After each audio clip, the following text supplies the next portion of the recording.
Ready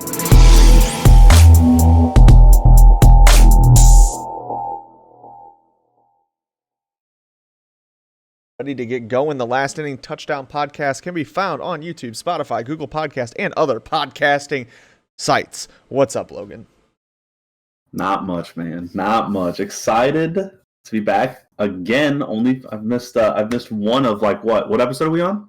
I don't know, like 12. Yeah, I'm like 11 for 12, so that ain't bad. You can't complain there.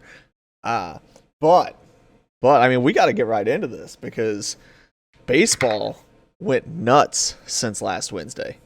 Baseball went absolutely nuts since last Wednesday. So I'm going to just read through everything that happened, and then we can just pick some topics to start talking about.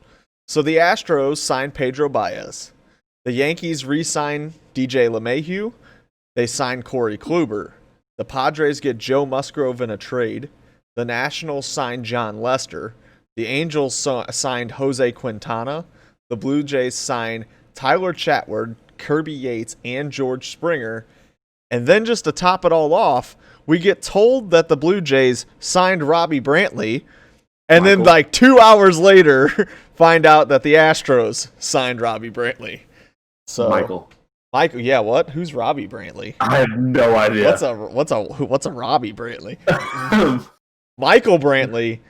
Maybe that's who the Blue Jays signed. Maybe the Blue Jays did sign Robbie Brantley, and then the Astros signed Michael Brantley. Yeah, that would explain it. True. That would explain it. Nobody knows who Robbie Brantley is, though, so that makes a lot of sense. And the GM got fired. I mean, this was a pretty big And the GM got fired. A GM who had been winning battles and making plays because he's 1,000% should have been fired. And then he sent his wiener to some girl.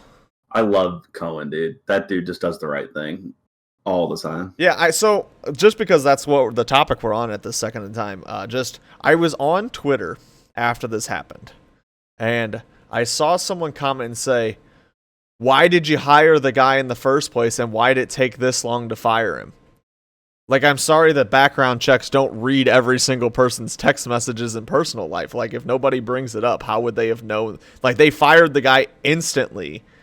Yeah. When the story came out. I doubt the Mets are sitting there like, oh, hopefully nobody knows he's showing his wiener to people. Like, they're not sitting there hiding it. Like, oh, just as long as the story doesn't come out about his wiener, we'll be fine. And he probably has multiple phones, so he's probably not using his work cell phone to do that stuff, I'd assume. But regardless, they made the right move instantly. You know, they did like the small amount of research they needed, talked to the people they needed to. He admitted to it. Bam, fired. Have a nice day. Boom. Oucha. Yeah, I mean, beautiful job by them. A lot of big signings though. I know. Springer got friggin' $150 million. I heard that the Mets only offered up to $125. So the Mets, who were these big baller spenders this offseason, they seem to be smart about their spending, though. Like, they weren't going to go, or the Blue Jays said, we're going all in. We want all these guys. $25 million a year, man. Yeah, he is the most paid center fielder other than Mike Trout right now. And the only other two center fielders to make more annually, do you know who they are? Like two other outfielders or center fielders? Center fielders. There's two center fielders that besides make more Mike than him? Trout. That have made at any point have made more than him. Oh, in their career. In an annual contract. Ever. Well, I mean, it's obviously recent because contracts are nuts. I know. But it's not actually that recent. One of them could be a Cardinal. But maybe not. Would you like me to just tell you? I will go. I'm trying to think. So center fielders that had a 1 year, like that one single year was like the annual contract per year was worth more. Josh Hamilton. It is not. And Jim Edmonds. I don't know. Neither one. Matt Kemp. Okay. And Jacoby Ellsbury. Okay. Josh Hamilton wasn't a center fielder. I thought he was a center fielder, and he signed a mega deal with the yeah, Angels. but it may not have been yearly. Like the yearly may not have been as high. It may have been the total number was higher. Yeah, I know, but I felt like he signed one of those max deals. Obviously, I'm just wrong, but I saw this trivia on Twitter, so it could also. What was the other one? So it was Matt Kemp and Jacoby Ellsbury. I could have gotten Ellsbury in my lifetime. He had that fatty contract. I could have gotten Ellsbury in my lifetime. I would have never, ever in my life guessed Matt Kemp. No chance. So yeah, I mean that George Springer thing is huge because that puts some veteran presence on a young team, a guy who has now been in several playoff series, won a World Series, banged on some trash cans. He can bring that to the Blue Jays, and now they've got a little experience there, and then they pick up a couple good arms in Tyler Chatwood and Kirby Yates. So some solid arms. Dude. You got to respect that. I mean the Blue Jays are looking like they're pretty serious. Like they're saying we're going for it. They overperformed, and all of a sudden they said, "Let's do it. Let's go for it." And then Vladdy Guerrero Jr. showed up in shape. That man. And they got a real ace now. Like I know people might be like, "Oh, it's Ryu." That guy's a top 3 Cy Young guy in the last 2 years. That's not ace material. They have a true ace, and then people, said, "Oh, well, now he's going to the American League, and he's still finishing the top 3." So, I mean, all of a sudden you got a dynamite center fielder, a couple of very young, good prospects. You got a true ace. All of a sudden, you got a really damn good baseball team. They're better than Baltimore. They're better than Boston. They're kind of the American League Marlins, honestly, except the Marlins youth that's talented in their pitching, where the Marlins offense is lacking. Excuse me. The Blue Jays young hitters are there. So it's kind of like a reverse Marlins where they kind of overachieved in this shortened season, except now they're making the move. They're better though. Like they're more ready. Yeah. Because they have that true ace and they have other guys. Right. So all their hitting prospects are top hitting prospects too. So like Right. Like they've got good pitching and they've got guys who are hitting in the major leagues where the Marlins have. They young pitching freak last year. Not even Vlad. Who are we forgetting for the Blue Jays? I don't even think Vlad was all that good. I think. I know. That's why I didn't want to say that. There was an. I mean, Bo Bichette played really well last year too. That's not who it was. But I know. But I think he was kind of under the radar. He batted .300 last year, and I know. I mean, he was a good guy. Who did play really well for them last year?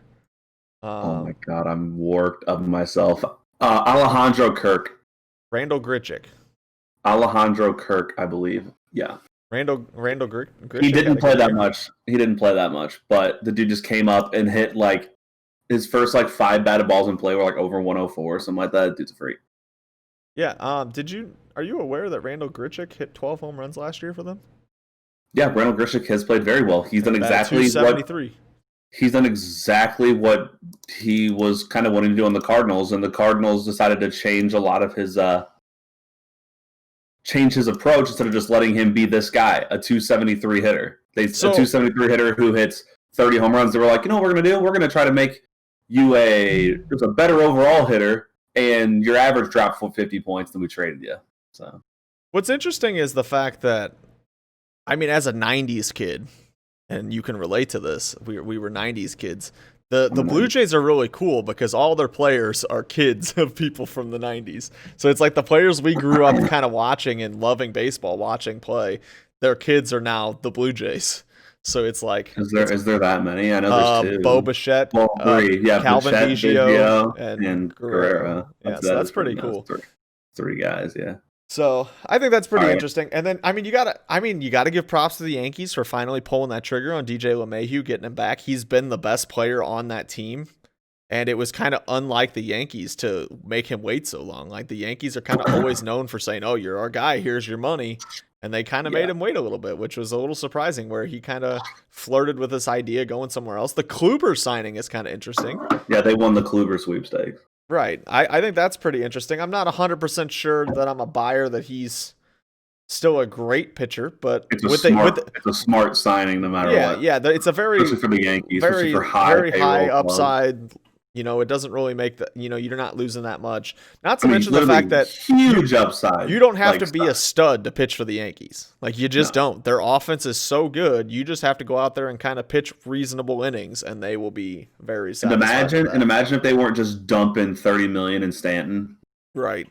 Because the dude doesn't even play baseball anymore, and they're just dumping $30 million in him. Are the Marlins still paying that contract? No, I'm pretty sure the Yankees took like the whole thing, didn't they? I don't know. I remember at the time thinking that. You good? Hello? Yeah, I just remember thinking at the time of the trade that it didn't make any sense for the Marlins because they paid his contract and gave him up for nothing. No.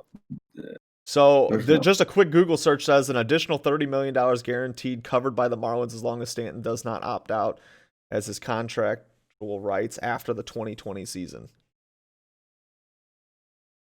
Yeah, so $30 million. All right, so they still have to pay him like what he signed for $300 or something like that, right?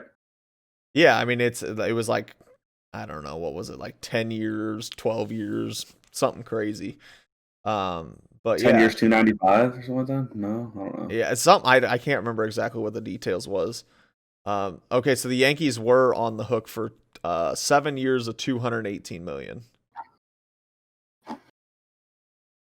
So that's what the Yankees are on the board for Stanton. It's unfortunate. Stanton and Judge are very similar players. They're freaking guys that like you definitely wouldn't want to get in a fist fight with because they're massive, but their bodies just they don't hold up. Like, they don't hold up for baseball.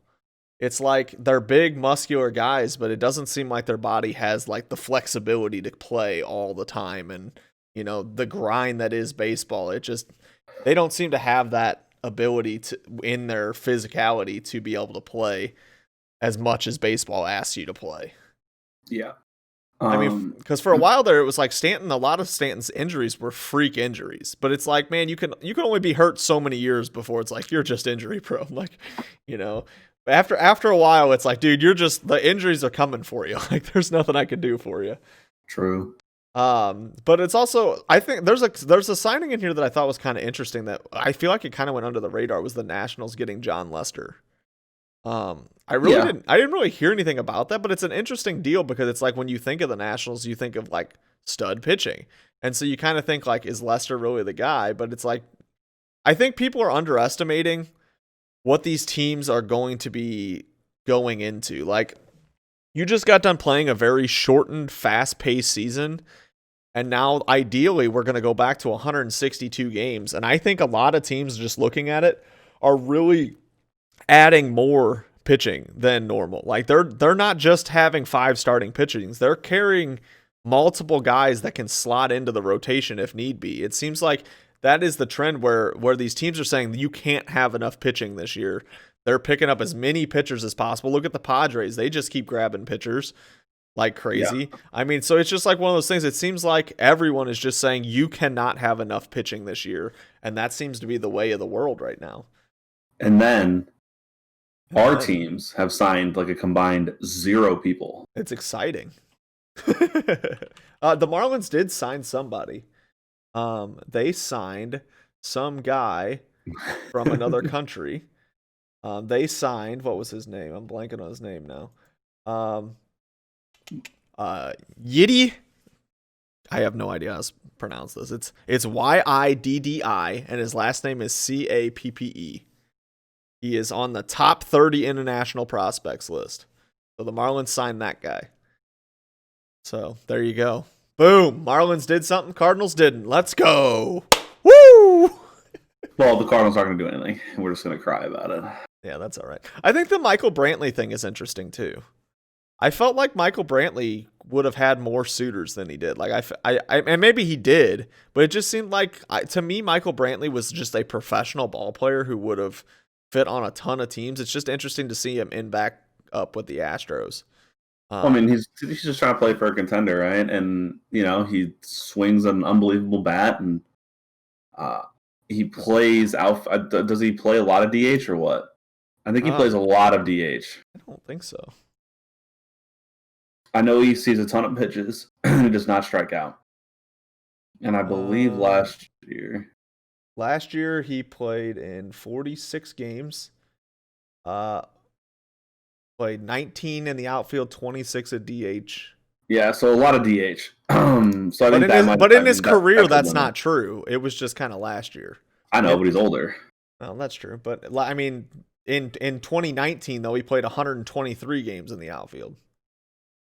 And only 25 at DH. So, I mean, it could have... maybe he was so bad in the outfield. That's why they put him in... I don't know if he's a good outfielder or not. So maybe that limited teams. Who knows?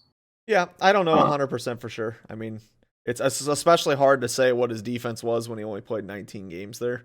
I mean, he had 1,000 fielding percentage. No, I meant but who knows? I meant in the previous year, in 2019. But it doesn't really matter. Anyways, yeah, I mean, he's a guy who fits on a lot of winning baseball teams. You know, he's a guy who sees a lot of pitches, low strikeout rate, you know, good walk rate. I mean, just puts a good barrel on the ball all the time. So he's definitely a guy that will be playing for a contender for the rest of his career. Like, right. Absolutely. Just one of those guys that's going to be playing baseball for probably 6 more years, and he's going to, always be on a team that's looking to win a title. So I do think it's interesting the Padres getting Joe Musgrove, and it's not so much that I think Joe Musgrove's this big time guy. I think that he's respectable. He's a major league pitcher. You got to give him that. But I think it's more interesting that they just keep adding pitching, and they're really just kind of, they're trying to build the app. I mean, honestly, they're trying to build a second Dodgers team, is what it feels like. I mean, their offense is crazy. Yeah, it feels like they need to have too much pitching. So then I feel like they're pulling a Dodgers where they're just going to keep buying and keep buying and keep buying until their team. Until you're just like, where are you even going to put these guys? But it is interesting now because I've heard reports that the Dodgers could be interested in Trevor Bauer as kind of an answer back for all the moves the Padres have made. That's kind of an interesting little idea that so basically the Dodgers have said they are keeping an eye on Trevor Bauer where they don't want to overpay for him, but they would be willing to sign him if the market doesn't go crazy, basically. So if somebody doesn't way overpay Bauer, they're interested in paying Bauer. Bauer is pretty funny on Twitter, and I thought that was pretty funny that people were the amount of people that were roasting the ESPN announcing that Michael Brantley signed with the Blue Jays. A lot of Blue Jays fans are probably super pumped to get that bad on their team, and then just sadness. Yeah, I mean, that was definitely a weird situation. I saw Suspetta's post on Twitter. He had the notification of Brantley signing with the Blue Jays and the notification of him signing with the Astros literally right next to each other on his phone. That was pretty good, too. It was pretty funny, yeah. It is interesting, though, because I am actually pretty concerned for anyone that pays Trevor Bauer, honestly. So Trevor Bauer last year, I saw some information basically saying that. So Trevor Bauer, if you don't know, has been and this is more for the other people listening, I assume you know, is a big he's a big against people using these foreign substances to help their pitches, basically. Like he did this big witch hunt basically about it. Well, everyone is saying that last year Trevor Bauer, all of his spin rates and all of his, those undercover numbers were way up last year. Yeah. And so now people are saying that they think Trevor Bauer has gone to the dark side and could possibly be using some of these, whatever. I mean, these grip things that people are using to be better pitchers. And I know that the whole thing came out with the guy from the Angels that makes the product that a lot of pitchers have been using to have better grip on the ball and, increase their spin rates and stuff like that. So it does concern me, though, that, someone's going to overpay for Bauer and somehow this whole, debacle of grip stuff on pitchers' hands is going to come out, and you're going to be paying for the 4.5 ERA pitcher instead of the Cy Young that just got done. I really wouldn't be worried about that with him as like. I mean, he's 30. I mean, it's every guy does that though. Yeah, I think someone's going to overpay him because he is 30, and then the last couple of years he's going to stink. And you got to realize Jake Arrieta made an absolute crap ton of money too, and that guy was. Yeah, I guess I just look at it. So, I just look at the fact that he has really, I mean, only any time that there's been a full season, he's only got one good season. And the rest of his seasons have been not good. Mm-hmm. And so that's where it concerns me that someone's going to pay him even close to Cy Young money, even though he's actually a 4 ERA pitcher. I mean, you Darvish, and I mean, I've said this going into the whole time, going into the award races and everything. You Darvish, I think they're both very good pitchers, and I think Trevor Bauer and you Darvish are, just both deserve an absolute boatload of money. But it's going to be too much of a boatload of money, and too much because the NL Central sucked offensively, and the AL Central, besides 2 teams, sucked. So they only played against 9 other teams, and 7 of those 9 were horrible offenses. So I remember we were talking about the NL Cy Young, it was like, well, it's really a Bauer or Darvish thing here. And I'm like, no, whoa here. I mean, the NL East had like 4 of the top 7 scoring teams in baseball, and it's the Twins and White Sox are the only ones doing anything in the Central. So it's like, yeah, DeGrom's ERA was 0.5 higher, but he was also playing teams that were twice as good at offense. So right. I mean, so they're definitely going to be overpaying because he's not a 1.7 guy. I mean, really, no one's a 1.7 guy consistently, right? So the problem is he's not even a 3 ERA guy. That's my problem. Is he's not even a 3 ERA guy. He's more like a 4.5 ERA guy. See, I mean, he seems to be like a guy, in my opinion, who kind of figured it out more than a guy who got lucky. Well, I mean, but he also got lucky that the NL Central was bad. I don't think he's obviously a 1.7 guy. I think he's someone who's going to be in the 2s. But so this is what's interesting about that. So your comparison of Yu Darvish and Bauer pitching in the NL Central. So in 2019, the second half of the year, Yu Darvish clicked and pitched really, really well. He did. In 2019, Trevor Bauer happened to also be traded to the NL Central for Cincinnati. He had a 6.39 ERA in the NL Central. In 2019, it was horrible in the second half. Yeah, it was horrible. In the so that's half. That. But I just think it's interesting, just comparing the 2 guys who had great 2020 seasons. What that means is, and what was his ERA? Who? Bauer. For what? 2019. Whole season. Yeah. 4.48. And it was almost 6.5 in the NL. Well, he had 7 starts in the NL Central, and he had 17 in the AL Central. But he had a 3.79 in the AL Central. So his stats were just astronomically better. But ERA, for some reason, in my opinion, is a stat that people don't care about. You got to remember that the Braves just signed Charlie Morton, who had almost, I believe, a 5 ERA to 1 year, $15 million. Like you said, it's a 1-year contract. There's no, but also $15 million. $15 million for pitching nowadays is not that much.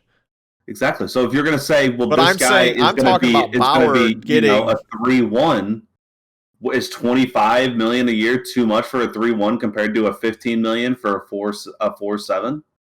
But I don't think that Bauer is a 3-1. See, I'm more of a believer in Bauer because I've also been a believer in Bauer for 3 years because I even predicted him to win the Cy Young in 2019. Then he started off really, really hot, and I'm like, let's do this, and then.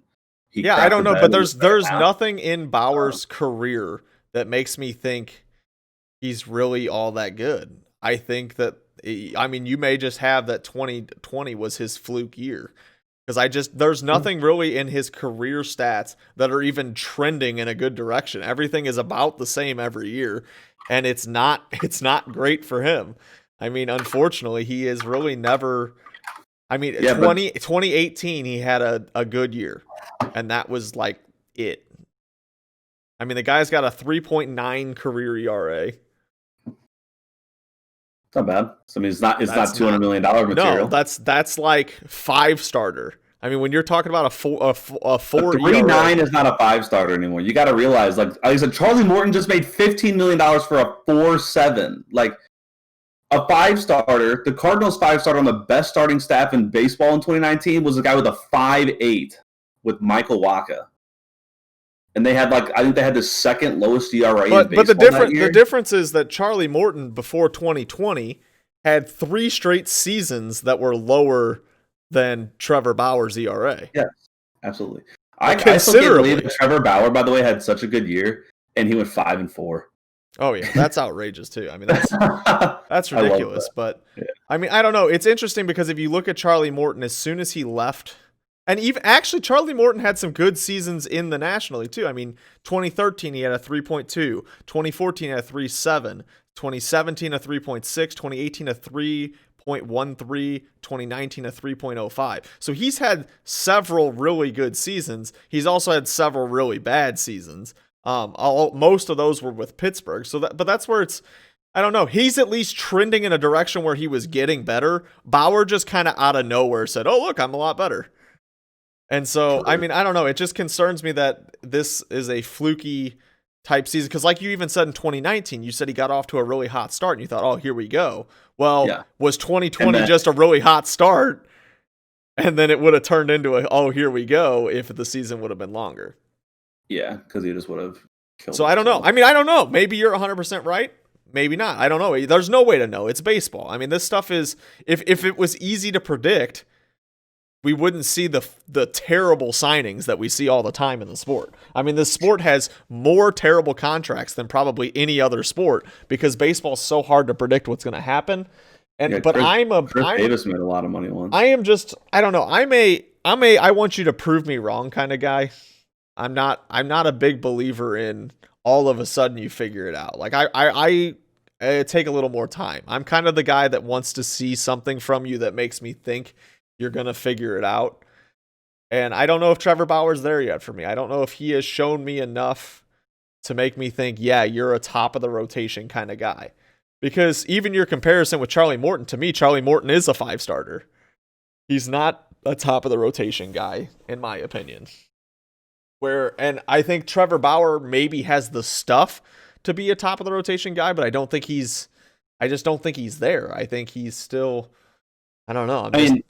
My thing with Bauer is if you're looking and you're going to compare years, just like you're doing with Morton, right? I mean, you had a guy who had a 2.2 ERA in 2018, which is his only good full season of his career. And then he had and then he had a really good first half, and then he shit the bed in Cincy after he got traded.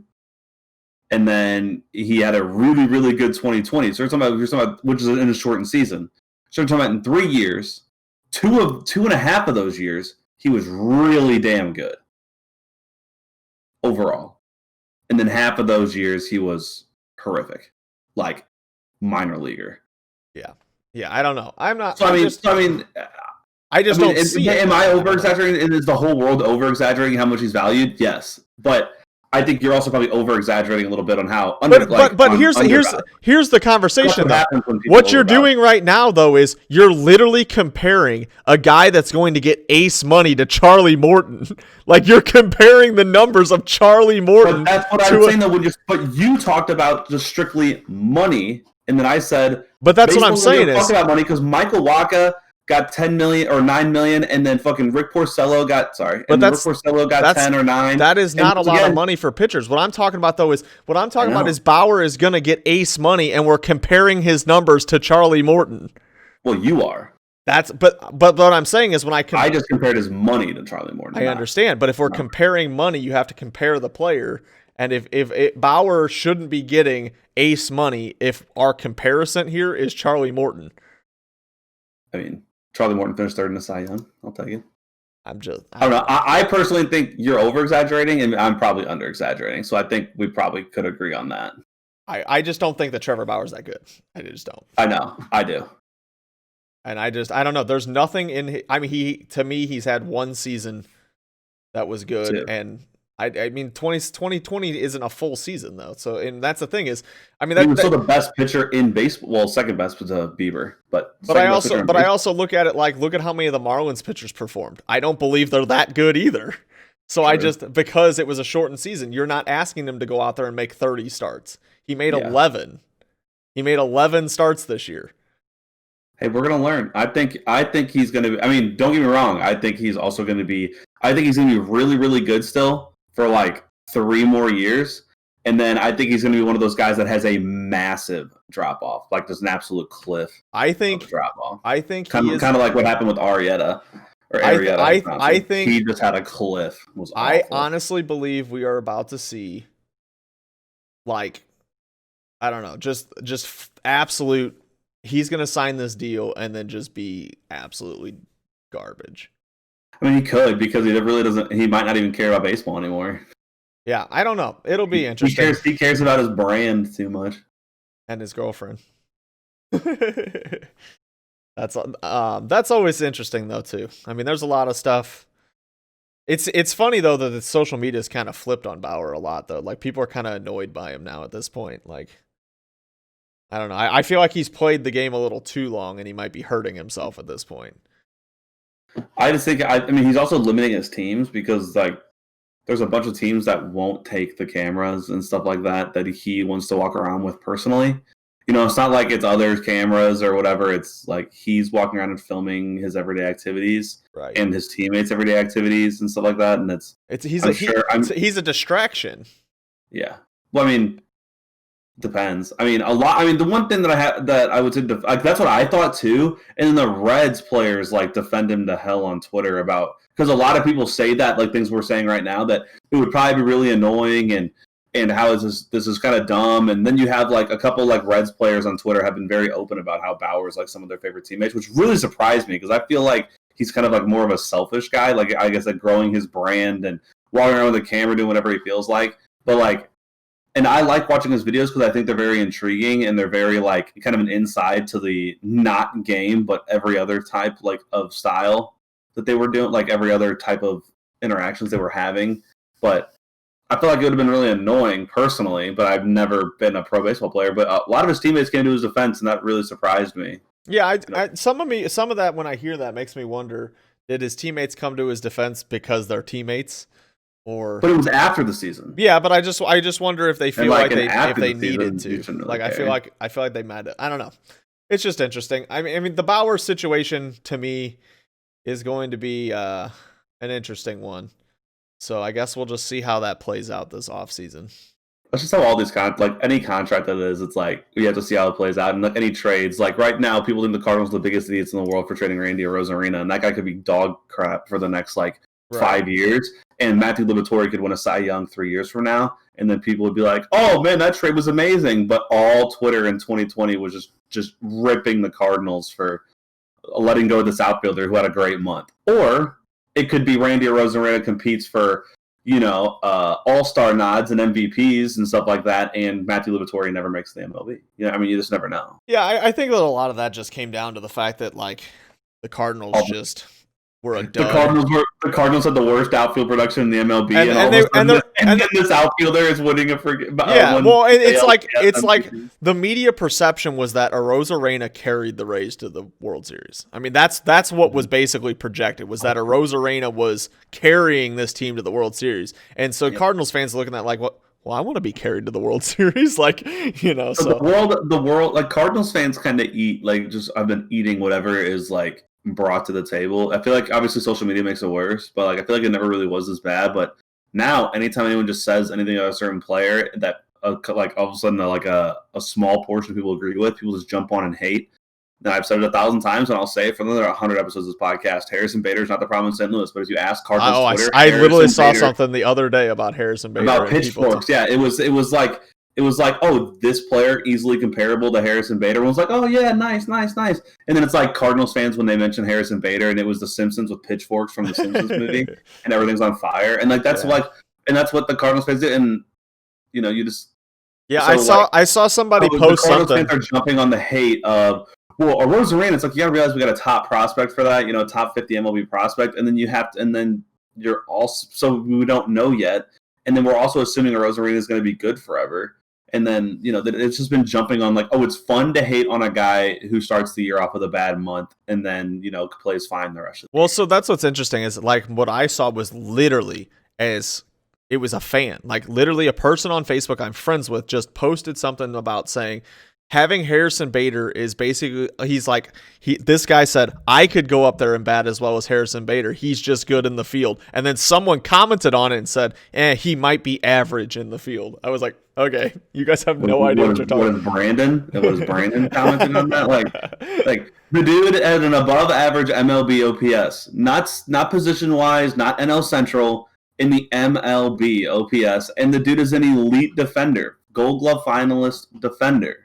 On multiple occasions, I believe. And, he's has been among the top leaders in defensive run saves, even when he's starting, a bunch and not starting a lot. I mean, the dude's a good baseball player. The thing is for some reason people act like we're asking Harrison Bader to hit third. If you're asking Harrison Bader to hit third, they want Harrison Bader to hit 300 with 30 bombs. That's what they want. Yeah, exactly. That's like kind of it's kind of like what people are hating on him for. It's like we expect him to be the 3-hitter or 4-hitter for the Cardinals. Like, why aren't you Jim Edmonds? It's like we expect him to be the 8 or 9 hit. Like that's what I mean. He's supposed to be the 8 or 9 hitter that hits in the low to mid 200s, who plays elite defense. And every team has those guys, but for some reason, the Cardinals fans seem to just hate Harrison Bader more than anything. And he's going to leave, and then all of a sudden, we're going to be left without a center fielder, or we're going to have to go sign one, and that actually might be better. But you won't sign one. I know. Cardinals don't sign anybody. At this point, the Cardinals' payroll is we're going to start getting fined by Rob Manfred like the freaking Marlins and A's are, like it's fine in Pittsburgh.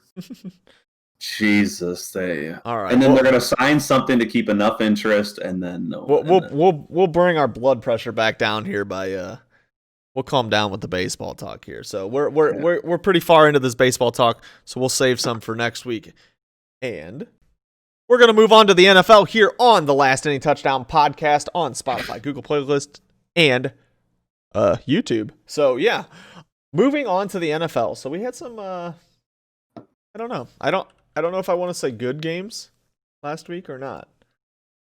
I liked them. No, they were entertaining games, I guess, from my perspective. I don't know. It was interesting. It was, I mean, we were right on everybody that won.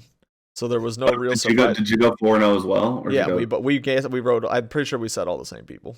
You took the Bucks? I could have sworn. I convinced you. You're right. That's what you said. Yes. You said you convinced me to take the Bucks. That's right. And I had said that I was kind of already leaning that direction, anyways. So before we get too deep into last week, Phillip Rivers retires.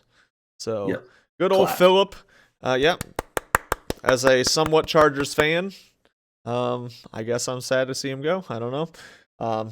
He had a good career, good run.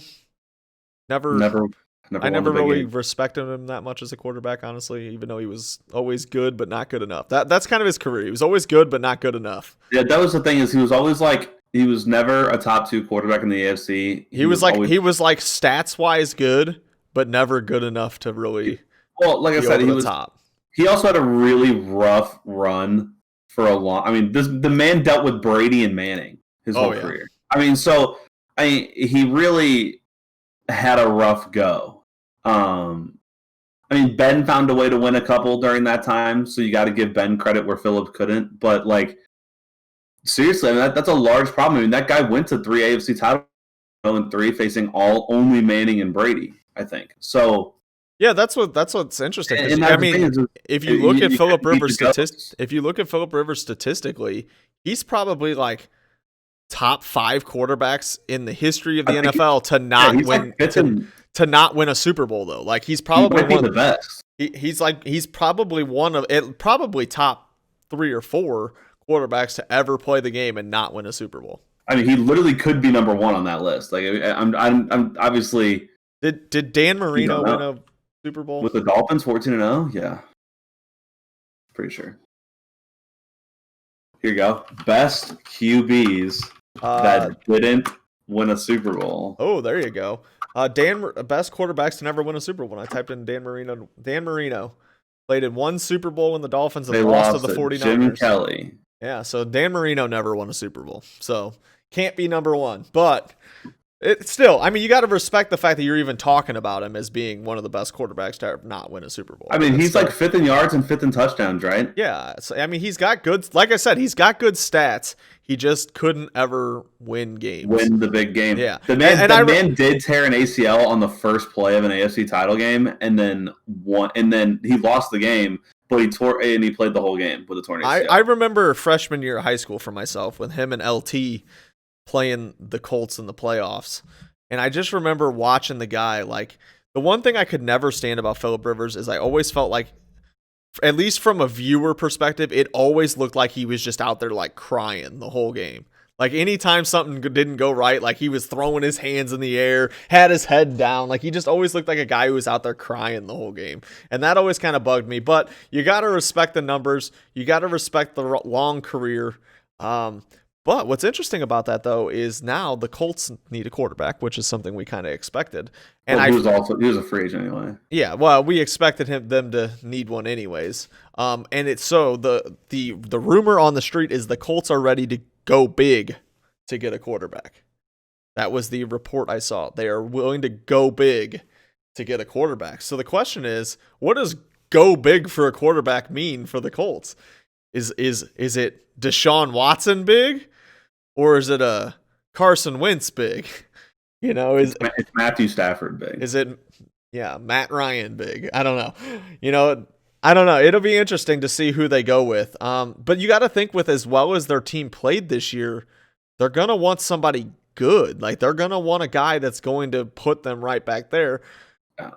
Because you don't want to backtrack. I mean, obviously, and but you also got to look at it as like we won this many games with Phillip Rivers. What if we have a guy that can actually play? I mean, you got to start. Maybe it's not possible, but in your head, you got to think, man, if we won this many games with Phillip Rivers, how many games could we have won with Deshaun Watson? Like, just in your head, you're thinking that maybe the deal doesn't get done, but you're definitely thinking about like we were this good this year. How good would we have been with ? Yeah, because I mean they went 11-5. Phillip Rivers did throw for 25 touchdowns, 27 touchdowns, and 4,200 yards, something like that. So I mean. He threw for a ton of yards. He threw a good amount of touchdowns.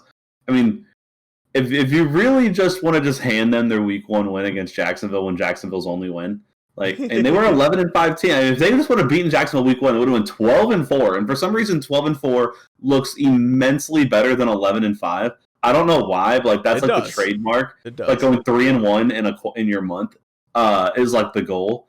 And so adding a guy like Deshaun Watson, obviously, I mean. Deshaun Watson would be the biggest traded quarterback probably ever, right? Right. I mean, it's got to be. I mean, who gets rid of a guy like that? Yeah, superstar quarterbacks don't get traded. Yeah. So I mean, it would be the best that I can remember of a traded. Obviously, there's guys who leave in free agency, but I mean, if you wanted to go maybe a little less, you could try to convince the world of maybe a Kirk Cousins or a Matt Stafford. Deshaun Watson's probably going to cost you 3 first-round picks. I'm just trying to get them to trade for Carson Wentz because I just want Brandon to be wrong. Yeah, true. Carson Wentz won't be an Eagle though, but Carson Wentz won't be an Eagle regardless. If I'm a team, I don't want Carson Wentz, who's crying to reporters about how his relationship is fractured and it's just not going to recover. I have no idea how he actually sounded. I mean, the statement that was made in our group chat was, I said Carson Wentz will not be the starting quarterback for the Eagles. That was my statement. I stayed out of that because I think I was just at work, and I'm just in full agreement. Yeah, I don't see how. Carson Wentz was bad. I said he was bad in 2019, and you and Brandon both said I was crazy. Obviously, Brandon, who's a Carson Wentz fanboy, you were like, dude, the whole team kind of sucked. Well, you got to keep in mind that Carson Wentz has a little bit of fandom for me because of Madden. I had a Madden franchise that I traded for him on his rookie season, and he became the best quarterback for 4 years. So I got a little Madden love for him there. But I called Carson Wentz being a problem, and I remember watching a Monday Night Football game. Might have been Sunday night. I don't remember. And there was a quarterback on there. I think there was Orlovsky and Greasy were talking about it. I think that's who it was. I could be completely wrong. But they were talking about just the types of throws you need to make as a quarterback and how to recognize defenses. And they just kept pointing out massive flaws in his throws when they were talking about just the types of throws. And when the plays are being called and you have a seam route by a tight end, you shouldn't really be throwing lobs that much. And he's just setting up his tight ends to die. And then he's throwing a 30-yard laser to his receiver who's running something towards the corner, but there's a cornerback right on his back. So you're throwing a low ball with a guy right there, and they were just kind of picking him apart all game. And then he got benched for the last drive or two for Jalen, and it was kind of eye-opening in the fact that yes, these guys might not have been the best quarterbacks themselves, and yeah, they could be over-exaggerating because they get paid to save someone on TV. But the stuff they were saying made sense about. This is a throw you need to get the ball to your guy quick. This is a throw you need to take time. This is the read you need to make here. And it's just yes, they're saying it in the booth, but it was the whole game. This dude was just making wrong decisions. And it's this is not the same guy pre-torn ACL. Right. I do think it's interesting too. I mean, I don't know. Jalen Hurts on paper, his numbers aren't like, whoa, that guy was a stud. But like watching Jalen Hurts in the Eagles offense, it moved so much better with him at quarterback. Their offense actually moved the ball. You know, they didn't win and he wasn't great, but to me it looked better than when Carson Wentz when Carson Wentz plays quarterback, it literally looks like it looks like someone playing Madden. Like every play is a forced play. You know, like when you play Madden, like you don't take the safe play and, I'll just dump it and if he gets the first down, yay. You always go big. And that's what Carson Wentz, it looks like Carson Wentz is like, oh, this guy's not open, but he's the best player on my team and I want to get him some stats, so let me throw to him every play. You know, it's like every play, it's like it didn't matter how many guys were standing there. He was throwing it there anyways. It's like, they're like, Wentz, you can look past your first read. He's like, no, I can't. Just threw it there every time. Whoever the play was designed for, that's where the ball went every time, regardless. I don't know. It just, the offense didn't look good. And when Jalen Hurts was in there, the offense looked a little smoother. And you got to give him credit because it's like he only got a few games to start, and he played pretty well. I mean, Washington was a tough game, but he played pretty well against the other three teams that he played against. I was fully against him starting this year at all, Jalen, and I didn't think it mattered. I think Carson Wentz was just bad. And I said that when I said that Carson Wentz shouldn't. I said Jalen Hurts shouldn't play because what's he going to do? Go out there on a devastatingly hurt team and just get smoked hit, and get hit by linemen all the time? Like that just didn't really make any sense to me. And then watch the Philadelphia Eagles just blow draft picks on receivers instead of guys that are just way better than what they have. But it's just really. It's really weird to see this team in Wentz and Hurts. And the one big reason why I think Wentz is gone, if anyone's willing to take him, and there's a lot of teams desperate, like the Colts, who just need something, is the fact that if they trade him this year, they take $24 million cap hit. And you're like, well, Logan, that is a pretty astronomical amount of money. Well, Logan, that's a pretty astronomical amount of money. And then, but I believe next year, it's like a $38 million cap hit. It's one of the biggest in the NFL. Even if they trade him next offseason, it still counts towards their cap hit. And that is why I think he's going to be gone this year, is because what's the point of keeping him if you're going to all of a sudden take $38 million more? Well, and that's what's interesting too. To your cap. I mean, do you have faith that he's the guy? That's kind of what they have to think of, is like, the only way you keep them is if they are in firm belief. I feel like in general, the Eagles said we're not in firm belief when they took Jalen Hurts in the second round when their whole team is full of holes. Your whole team is not good, and you took another quarterback early in a draft. That shows me you're not feeling good about Wentz. Packers took a quarterback in the first round, though. They did, but there was also some question going into this year if Aaron Rodgers was ever going to be good again. You know, like. Now he's gonna put another MVP on that shelf. But the Packers also don't have all the holes that the Eagles have. No. So that's the difference there. Is the Eagles have no offense, no defense, and barely a quarterback, and they still said, let's go get another quarterback. And they also got a way better coach over there in Green Bay. True. So that's, I don't know, it's interesting. The Eagles don't even have a coach right now, right? They haven't signed anyone yet? Something like that. And it was a kind of a weird little conversation after he got fired. They're like, "Oh, he's a good coach. He just didn't work." It was such a weird thing to hear the GM of the Eagles come out and say. Like, well, it was really hard. I mean, when you win a Super Bowl and then 2 seasons later. Well, and that's what I was listening to something, and they go, it really doesn't make any sense. This guy literally brought a championship to Philadelphia and like did it with. Like, he had really good seasons with no-name backup quarterbacks. Like, this guy knows how to win with quarterbacks, and yet Carson Wentz still isn't that good. Like, that was basically the conversation, was he took several other quarterbacks besides Carson Wentz and turned a team into a winning team.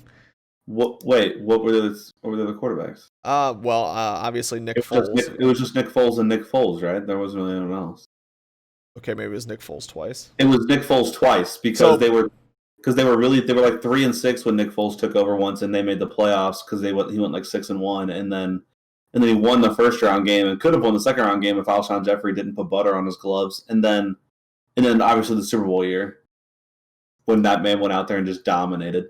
Right. And so, but, and that's the thing is when I'm trying to remember exactly what I heard, that's always tough. But basically, that's what they're saying though, is this guy was able to take, and I mean, even Jalen Hurts, the offense looked better with Jalen Hurts.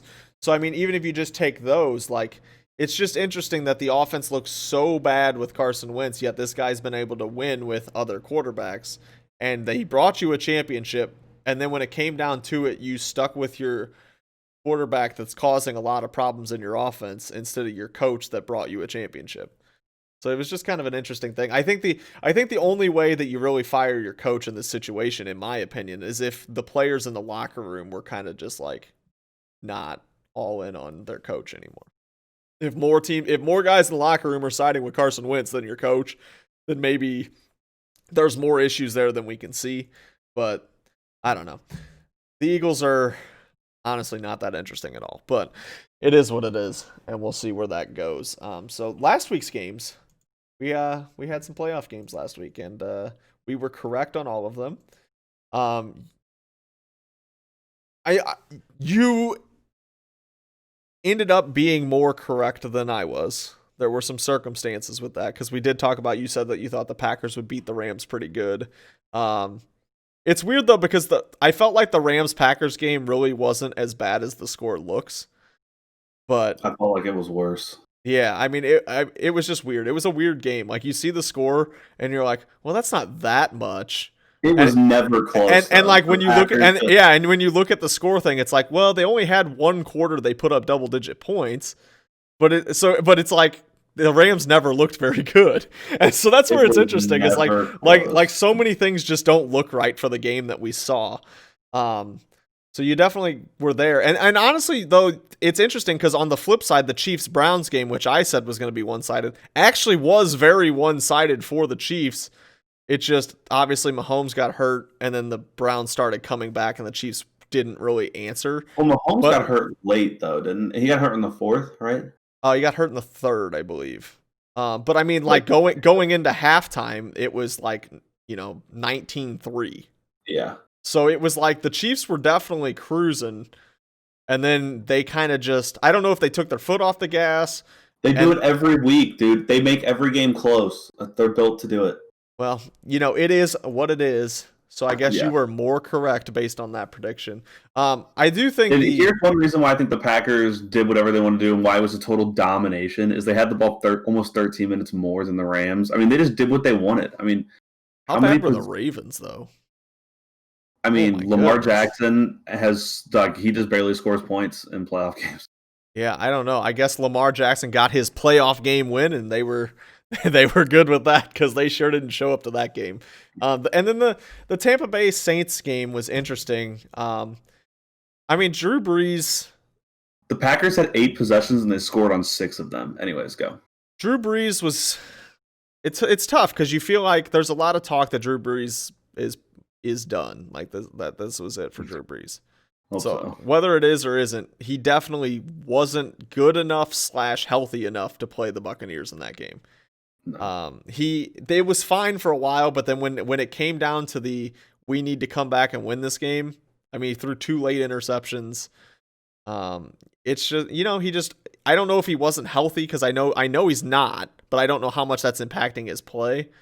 But he just wasn't enough to beat Tom Brady in Tampa Bay. I know that everybody who was a Nolans fan was hoping that Winston was going to come into the game. Yeah, it was tough. Everybody was wanting Jameis Winston to come into the game because they knew once they were losing, their only chance of winning the game was for Jameis Winston to come into the game. Yeah. And it was tough. It was tough. The only reason why the Saints even scored 20 points is, I believe, a punt return scored like pretty much 7 for them. They didn't they got it like the 8 or something. So their offense really only scored like 13 points. I mean, both defenses played really well. Like Tampa's had 30 points, but I believe New Orleans had 4 turnovers. Yeah, 4 turnovers. Yeah, it was rough. And they only allowed 30 points. So both defenses played really well. Breese was horrible. Brady wasn't good, but that's the best defense. He was good enough. Brady has always been good enough in the I mean, playoffs. Bill Belichick or Tom Brady, and Tom Brady's in the NFC Championship game, and Bill Belichick's been Speaking been of on that, vacation for 6 weeks. speaking of that championship game, we have Tampa Bay at Green Bay. What do we think about this game? Wait, did we talk? Oh yeah, we did talk about Buffalo. Yeah, I mean Buffalo just dominated that game. That was all there was. Baltimore's defense was legit, dude. The defense was solid. Shout out Baltimore's defense. That Baltimore defense allowed 17 to Buffalo, who scored the second most points in football, and they allowed 13 to the Titans, I think it was. Yeah, I mean you got and the Titans scored the third most points in football. Yeah, their defense was there to play. Their offense just wasn't. Lamar Jackson did not play well in both games. I mean, he had one rush for 60 yards and a touchdown that was unbelievable, and it was the highlight of the week. But overall, nah. So this week, Tampa Bay at Green Bay. This is interesting because I mean, Tampa Bay nuked. So I mean, you got to think Green Bay's maybe got a little chip on their shoulder for this game, but we also have made the comment a few times that Green Bay has not played well against good teams. So is Tampa Bay's defense too much for Green Bay's offense, which is what we thought I had said was a possibility with the Rams and Green Bay, was that the Rams defense would be the reason if the Rams were even going to win. But Tampa Bay's actually got an offense.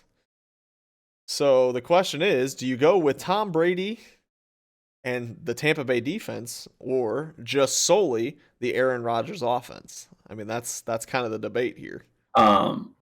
So the one reason why I think the Bucs defense against Rodgers is better is because they're not solely defensive line based. The Rams have good players everywhere on defense with a shutdown corner, but they're like mainly based on a defensive line being just dominant.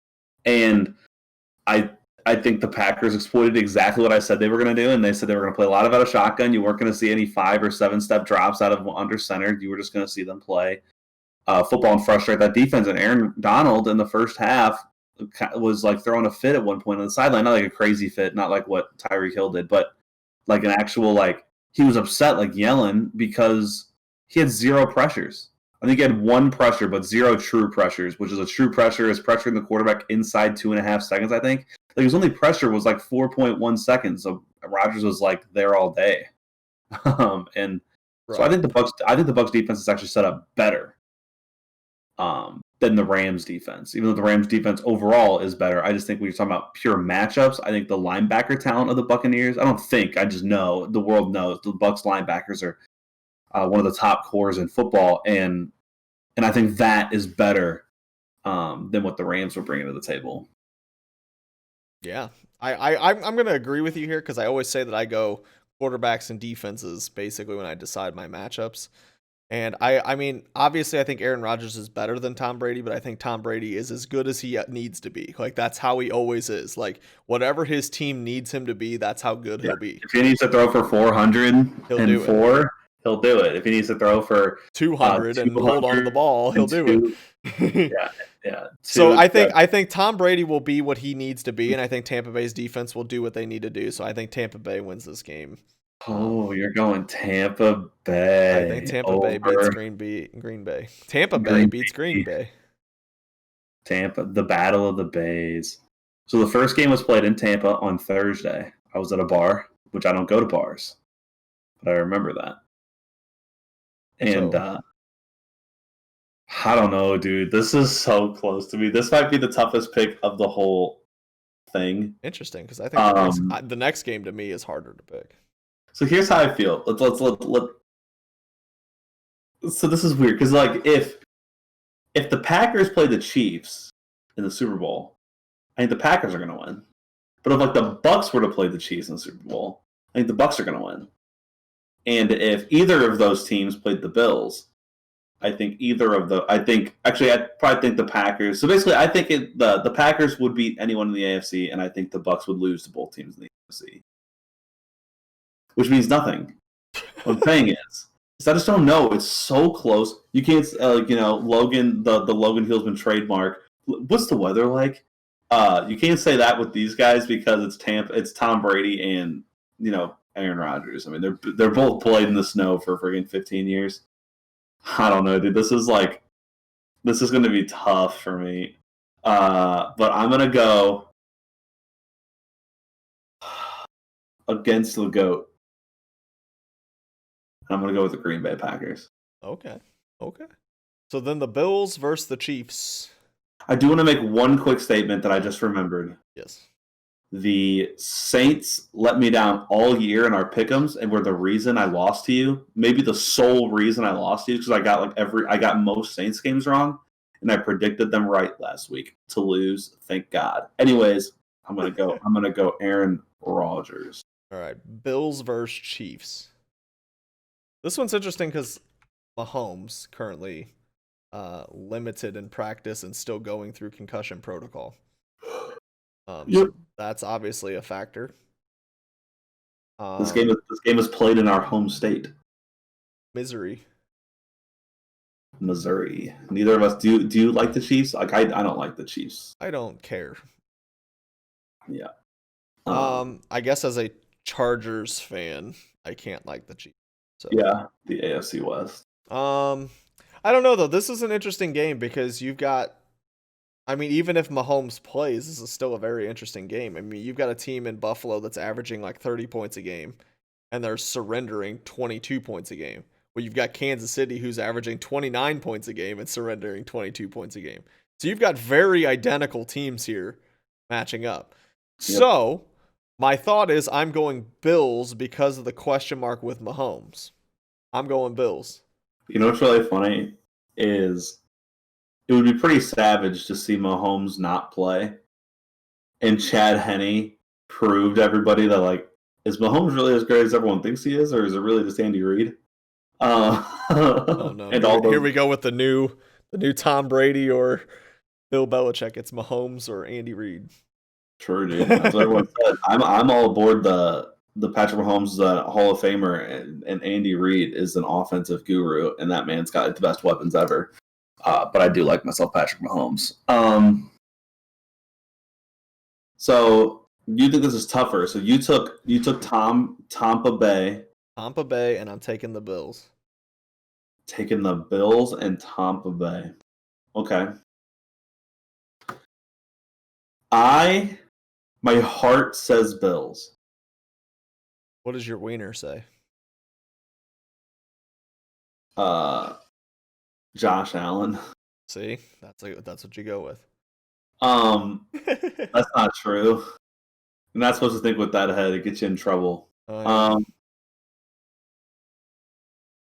Dude, I'm hogging all the airspace. I don't. Man, you don't know what to pick here. I don't. I'm really flustered on both these picks. I'm going to go Green Bay. What's funny is you said Tampa Bay and Green Bay was the harder pick, and yet I feel like you knew your answer way faster than Buffalo and Kansas City. I had to go through a whole conversation about Well, right now you don't even have words. You're just sitting there. Well, because I know who I want to pick, but then I know who I should pick. Well, then pick what you want here. What are you going with? Solely based on what I want, I'm going Bills. All right, so we both said Bills there. That'll be very interesting moving into this weekend.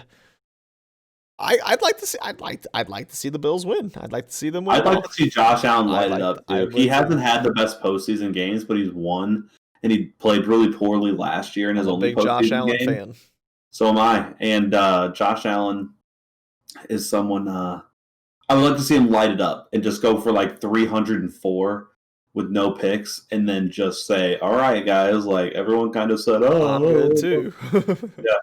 Everyone said, like, oh, he's played not that good in the postseason, but he's really good in the regular season. It's like, well, kind of just a freak of nature. Both games have the same line, very similar over-unders. So I'm going Packers, Bills. All right, well, that'll complete football here. Moving on over to Overwatch League here on the Last Standing Touchdown podcast, the Lit podcast on YouTube, Spotify, Google Podcasts, and other podcasting sites. So I went on to the Overwatch League roster website, and it hasn't been updated since the 11th, so I guess nothing's happened. But that's not really what I was going to talk about here. So once again, Overwatch Twitter, Reddit, Overwatch community, content creators, everybody. is complaining about how good ball is. They're complaining about Sigma, and they're basically complaining about every hero that's come out since the base game, basically. And honestly, I have gone on these rants a few times, but I'm just like, I'm sick of listening to people complain about these characters. Like, before it was all Brig. Like, Brig was the constant complaint. So they nerfed Brig a whole bunch, and now it's not Brig anymore. Now it's Ball. Now it's Sigma. It's like, it's like the community just wants somebody to complain about. They just need heroes to complain about. It has nothing to do with how actual a good or not good a hero is. It's literally, we just need to complain about something. Like, Ball has not changed hardly at all. If anything, he got a nerf, and he's still being complained about, and yet it's just ridiculous. It's like, just play the game. Just play the game. That's how games work. I remember, Ball I feel like didn't have the most changes ever, but I mean, I hate playing against Ball personally, and I think he's really boring to watch, and he's bad to watch for the game. But I remember in Black Ops 4, watching competitive Call of Duty Black Ops 4, pro players in Call of Duty, for those who don't know, they make gentlemen's agreements to where the league doesn't actually ban the weapons or the equipment. The players do, and they just make a gentleman agreement around the pro circuit to not use X thing.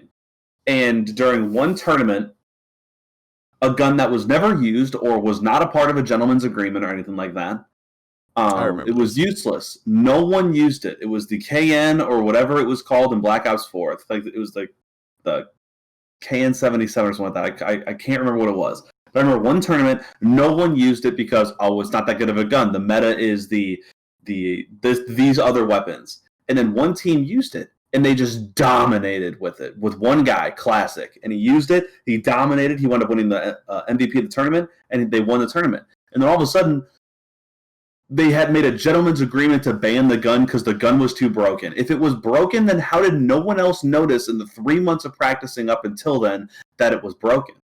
Right. And that's kind of what's happening with Ball. Like, Ball, in my opinion, is broken. Well, I just hate playing against him. And the only thing, and I hate the biggest change with Ball recently is they made his grapple easier to use, which I think you should. If that's going to be his ability, it needs to work right. Yeah. And then they made it so that his shield that he can add to himself is lessened. It's not as much as it was before. It's 75 per enemy instead of 100. Yeah, so it's like, I just don't understand. Like, he's been basically the same character for so long, and everyone used to just say, "Oh, you can't play Ball. He just feeds. Don't use Ball. He feeds." And now all of a sudden it's like, "Oh, Ball's way too good. Get him out of the game." Well, he's really good at getting into the back line, and he's really good of just zoning, where you can just sit there and use your ult, and guys are just stuck, and you can't get around it, and you're just stuck, and you can't get to the point. It's just annoying that everybody. It's just like everyone's hero complaining about something, and I didn't really hear the most complaints about Sigma. I remember everyone said he was really good, but I didn't hear the complaints with Sigma is the fact that he has the ability to basically like one tap targets with his abilities. Like, his abilities are so good that he's got the best kit. That if you're in a 1v1, you're gonna win that 1v1. Like, he's arguably the best 1v1 in the game. Yeah, and that's so I could see some of the complaints, but now he's been nerfed some too. But I basically started seeing all of the new hero. Everyone's like, "Oh, can we get Overwatch Classic?" Like, I think I said that before. Then we'd start complaining about that stuff too. And it's like, honestly, like this time last year, everyone was complaining, "Oh, they've only released like one hero this year." It's like, okay, well, which one is it? Are you going to complain about all the new heroes, or are you going to complain they're not making new heroes? Which one is it? Like, I just don't get it. I think I brought it up before that they that a lot of people hate that new characters get over-kitted. Right. That the new characters tend to have pretty dominant kits and like game-changing kits. But it is kind of weird that they just want something to complain about. And actually, I saw a tweet about I can't remember who it was from, and I guess I didn't like it, even though it was an amazing tweet about Overwatch. It was, they go, if you could play 10,000 hours of Overwatch and love almost every second of it, it's the people who play more than 10,000 hours are the ones that are constantly complaining on Twitter. Yeah, no, it really is. Don't listen to Twitter. Don't play the game. The only people that are complaining are the people that have literally solo played Overwatch since the day it came out. They have done nothing but played Overwatch since the day it came out. Or it's just the people that aren't very good.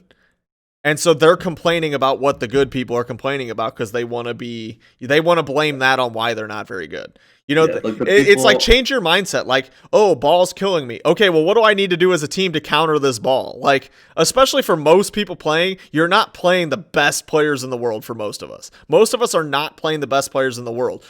If ball is dominating your game, figure out a way as a team to counter that ball, and you're probably going to make the other team crumble because nobody in ranked Overwatch is that organized to make up for when their best player gets countered. I mean, it's just not going to happen.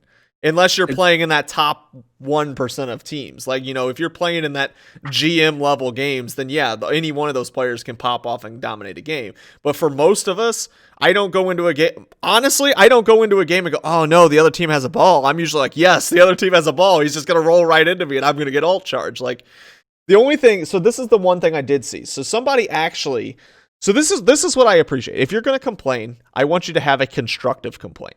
And so the complaint was on ball was that when he adds shield to himself, all of that shield damage does not build ult charge. That was the complaint. If he can get the extra shield, if I have to shoot it, I should gain ult charge. That was the argument. You know what? I could see that. You know what? If I'm taking the risk of boosting my shield, I'm also taking the risk of boosting their ult. I could see that.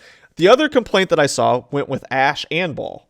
And Ashe and Ball are the only characters in the game that build ult charge from their ult. Yeah, I thought there were 4 characters in the game. I don't know. Those were the 2 they used. Those were the 2 they said. Yeah, it was the second you used your ult, you could instantly get another one. Like you could not instantly get another. Right. So that's where they're like, oh, Bob builds ult charge for Ashe, but killing Bob doesn't build ult charge for you. You don't get ult charge for shooting Bob.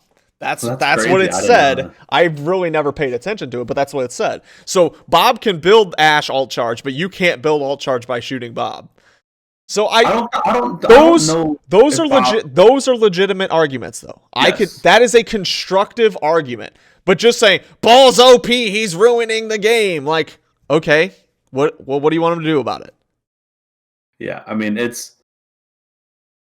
I'm kind of really scared for Overwatch League to come out right now. So that was actually my next point. Is I'm very interested to see what this next cup this weekend, how the meta plays. Because man, a Roadhog meta sucks in my opinion, but so does having double shields all the time. That sucks apparently. But I think a Roadhog meta sucks too because like there's just you get hooked, it's over. But outplaying and not getting hooked is obviously a strat. So I understand that. But like getting hooked as like a 225 health or less character is just brutal. And the top level players are hitting those hooks. Like they're hitting those hooks. Players are also trying to find ways to dodge them. And I think right now you're going to look at and I know that this is what like pro teams are going to be playing right now because it's a very common thing that people are talking about is hog ball. And that is not something people I think are going to want to watch. And that's not something I want to watch. I mean, I will because I'm an Overwatch fan, but and I'll see the metas change, but I really just don't. So that's why I'm excited for this next cup to see if and that's what's always interesting is what everyone is basing their opinion off of is ranked play. They're basing their meta off ranked play 90% of the time. But ranked play gets based off pros. And pros later, haven't played, but it's so later. Yeah, so it's always later. So right now, Sigma is in every comp and Ball is in a lot of comps. That's the most common thing that I've been seeing recently. Now, I haven't watched a lot since the most recent nerfs, but that was the most common thing I was seeing was Sigma Ball. Sigma Ball. Anyways. So I'm interested to see after these nerfs, come this next cup with the pro teams, are we going to see the same thing? Because that's the other thing is Contenders meta is always completely different than Overwatch League's meta. Like Contenders, every time I've turned on Contenders, they play Echo. And they've been playing Echo for the last 6 months. But you never see Echo in a pro match. And I think I watched one of Super's videos on YouTube the other day. And I thought he said it best. Because somebody said something about basically some streamer who's a high-level ranked player. Someone asked Super, do you think this guy would be good in Overwatch League? And his response was something along the lines of, just because you're good at the game doesn't mean you'd be good in Overwatch League. He's like, your skill is not the only thing that matters. Your ability to connect with your teammates, be a good teammate, good communicator, having a good strategy. Like, all of that stuff is so much bigger than how well you play the game, because all of these guys play the game well. When you play in a ranked match, even at the highest level, some of those guys are just not that good, comparatively speaking. Where in Overwatch League, these guys are the best of the best. They're going to hit the shot. They're not going to accidentally miss. They're going to hit the shot. They're going to make the play. I mean, that's the thing, is if you give them the chance to, they're going to make the play. So it's different.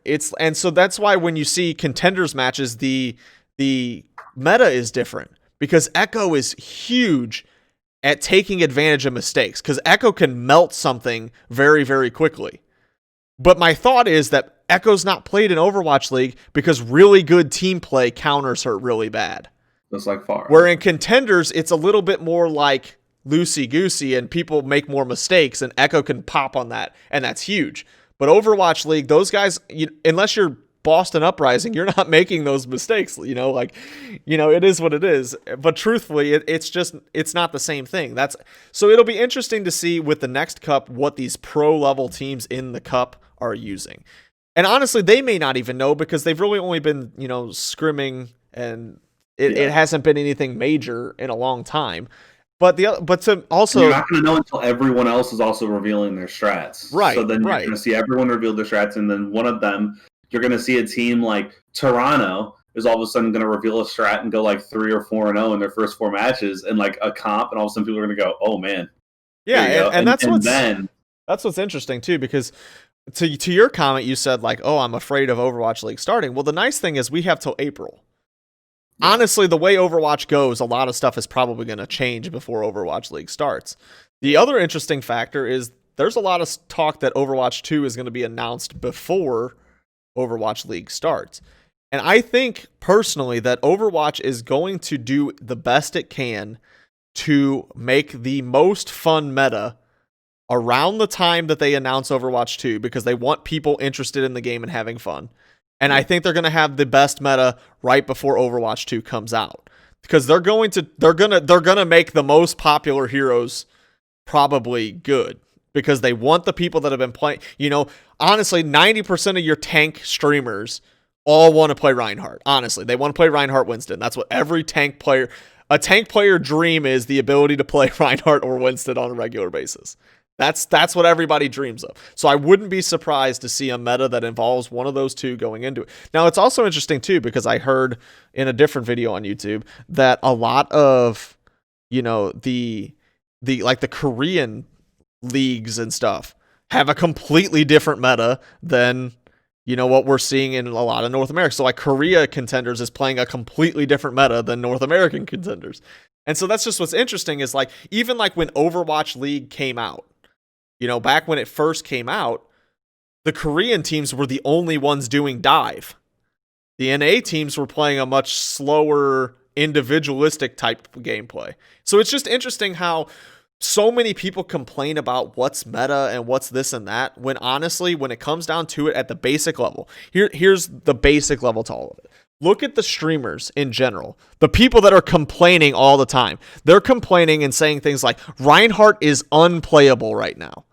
And yet they're still a Grandmaster level, playing Reinhardt every single game. Okay, well, if Reinhardt's unplayable, then somebody who's a GM level player would start dropping off if they were playing Reinhardt every single game. You watch these guys play off meta all the time and still play well enough that they're not losing their SR horribly, which makes me say that the overpowered characters are clearly not that overpowered if you can hold your rank playing an off-meta hero. Clearly, Overwatch as a whole is so much more than one hero that you can play off-meta and still be good. Well, there's a guy who has done it for like years, who has played Pharah and finished in the top 10 in DPS. Yeah, it seems like there's always somebody. Always somebody off-meta. Yeah, and it's like, okay, so when was the last time you saw Pharah in a meta? Yeah, exactly. When was the last time you saw Pharah in a meta? Okay, well, that person's still good enough. And that's what it is. In ranked, it's different. It always is different. And the problem is there's this mindset that ranked needs to play the Overwatch League meta. Well, the Overwatch League meta is what it is because those people's team play is way above anything you'll see in ranked. And the number one tip I think anybody can get in ranked is play the hero you're best with, not the hero that's meta. Because honestly, you're going to do way more for your team if you play the guy you're best with. I mean, look at the people that play Genji. The Genji mains have had to deal with so much stuff, and a lot of them are still able to move up in rank because they're just that good at Genji. It doesn't matter that Genji's not meta. They still figure it out because they're that good with their character. True. One thing that I heard about talking about like nerfs and buffs on people is I remember when the Widow nerf came out and they like added damage drop off and and then they added they took away 25 health. And then the percentage thing goes up slower. So now you have to scope in longer before you shoot. Yeah. But the thing with that is a lot of people actually complained about our nerf as it like still really wasn't good, like a good nerf. It still kept her like fine, and the reason why like no one wanted damage drop off on a sniper. I don't think anyone said that. It was more about accentuating her weaknesses, which tends to be lack of mobility without her grapple, and so they wanted to like when you nerf somebody, instead of sometimes taking away their best thing, you need to accentuate their weakness and make it a little more weak. If that makes sense. Yeah, like, yeah. So basically what you're saying is you don't need to make Widow stronger, you just need to make it easier to get to Widow. Yeah, and it's like you don't need to make I don't need damage drop off on a sniper. Like, what am I doing? That's the whole point of a sniper. I need to make her a little less mobile. Or like in Hog's case, in my opinion, what's Hog's weakness? They have no shield. They just eat damage and they're slow and huge. So guess what? What's his weakness? It would probably be his heal. His heal packet, whatever it's called, take a breather, would probably be his weakness. His take a breather, yeah. Instead of it healing 300 and doing less damage per shot you were taking while doing it, you heal 200 instead and take less damage while doing it. It's just like kind of and that's not going to work with every character. Other characters. Well, you could even argue something like Roadhog, like you let him heal 300, but he still takes normal damage. So he has to go find somewhere to heal instead of just healing right in front of you and eating your bullets. Exactly. So like kind of like the same thing I said, except instead of keeping the damage block off, you just take away the damage block off. And it's just, and that's not going to work with every character. That's not how all of them work. But that's just a good strategy with some characters. Because like Widow was the perfect example of that. Nobody wanted a damage drop off on the sniper because when they play a sniper and all of a sudden they're getting damage drop off, headshot, hit markers, it's like, what am I doing here? It's the whole point of this thing. And now her whole point was to be a distant sniper or a medium range sniper. And the problem was that she was too good at being a close range sniper because she could still move pretty well. But yeah, and then they just kind of changed everything that she was strong at and kind of tried to make it weaker, but didn't really change anyone who used her because you don't really notice health changes. No, you never really notice health changes. And they do them all the time. Like they make little tweaks to people's healths and armor, and you don't ever like I've never once been like, I could tell that guy's weaker. Exactly, like when McCree got the 25 health boost, everyone freaked out and said like, well, McCree was already really good. And you give him a 25 health boost. You don't notice how often you're under 25 health. Like.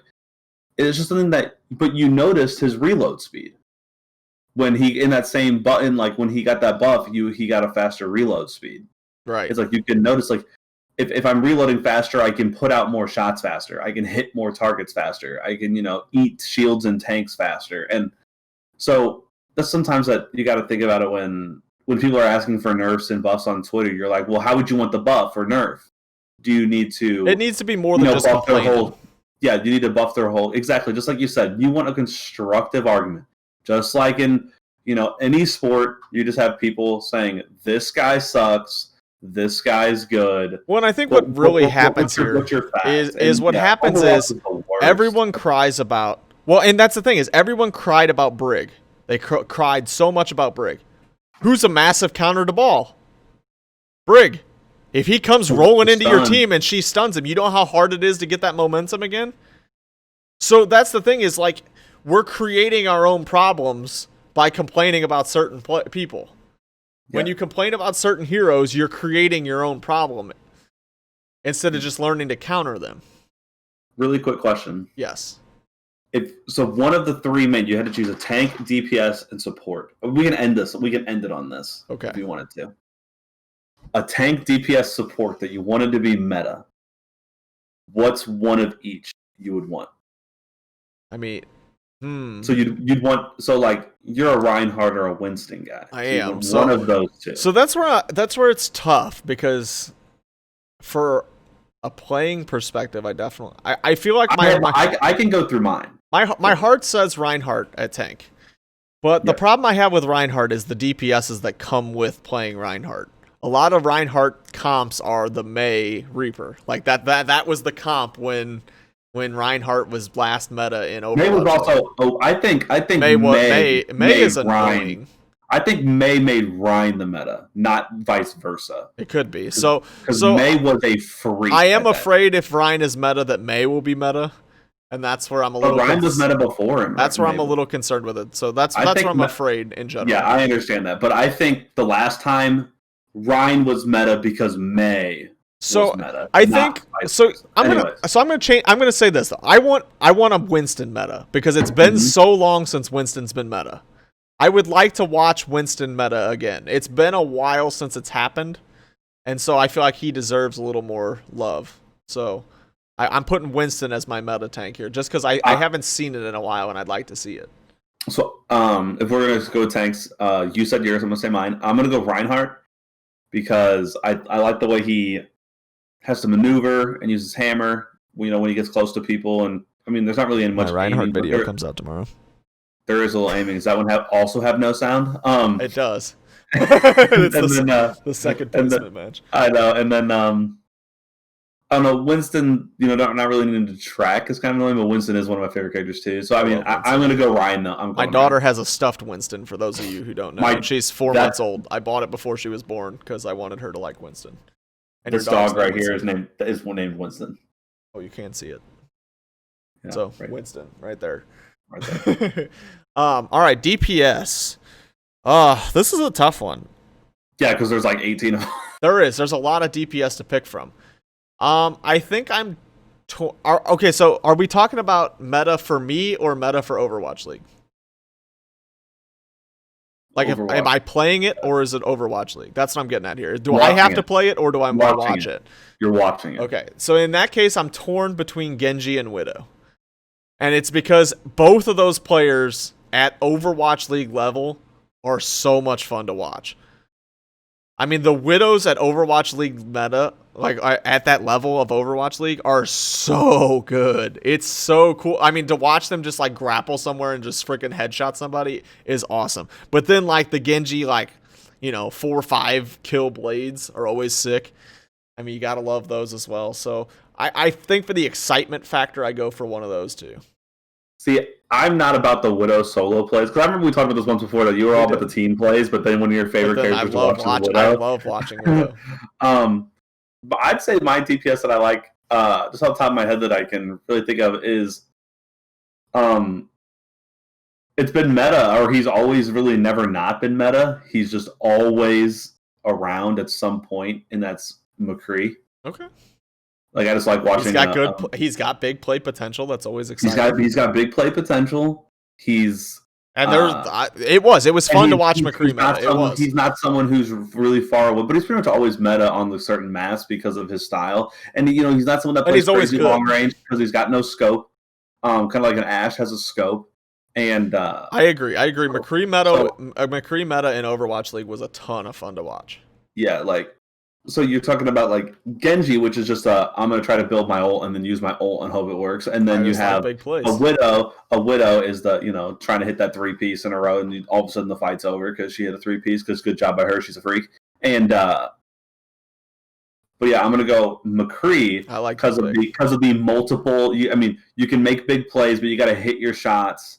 The only thing that sucks is your current meta basically means Deadeyes into shield. That's basically what you're doing there. But no one uses Deadeyes at the top level. At Overwatch League, what they literally use, as a reload. They'll use it, yeah. They'll either use it as a reload, they'll use it to clear space, like they'll get people to move out of the way, or it just gets eaten by Reinhardt's shield. Yeah, that's where it's tough. But yeah, I agree. Every now and then though. Anyways, I like them. I like the McCree pick. I don't know. Support. I don't know if I necessarily care that much. I'm all about the Anna. I agree. I think Anna's the only interesting. Sleeping a Sombra or a Genji in his ult is the best thing you can see in the Overwatch League. It is so exciting to watch a Sombra get slept. And for a support player to get that recognition of like, oh, look what they just did. The only one that's even close to that is when Zenyatta is meta in Overwatch League, because there's some pretty dang good. There's some pretty good Zenyatas in Overwatch League too. So I would go Ana or Zenyatta. Ana was my first thought also, just because other than that, most of them are not really all that interesting. They're not like, oh, I'm watching meta because of this support. Like, see, I'd say those two as well, but Zen's obviously a way more. He's a little less. But Ana, man, like, you know, healing your team and hitting those sleeps and those big time nades. I want Moira. I want Moira. Yeah, Moira meta. Oh yeah. No, watching they were talking about in the finals. Super once posted a video of, you know, describing the finals and how he said they played the meta wrong because Ana was meta and Zen wasn't, but Violet was so good that it didn't matter. And after he said that, his editor threw in a clip of Ana nading the cart and 4-piecing him to lose a map. Didn't 4-piece him, but he right. Well, all of a sudden they couldn't heal. Yeah, why am I blanking on what it's called? Whatever. Yeah. And where they couldn't heal, and all of a sudden you're sitting there going, and then they got 4-pieced instantly after because they just challenged them and it was over. So, you know, there's the big, once again, big play potential because the big time nades and those sleeps on ults are always fun.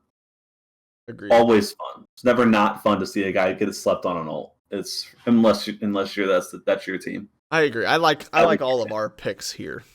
Yeah, so do I. So that is going to wrap up whatever the 12th episode here of Last Inning Touchdown Podcast, the Lit Podcast. Follow us on YouTube, Twitter, Spotify, Google Playlist, Google Podcasts, whatever. Wherever else we are, you can find us Last Inning TD on Twitter. We appreciate you guys. We'll see you next time. Bye.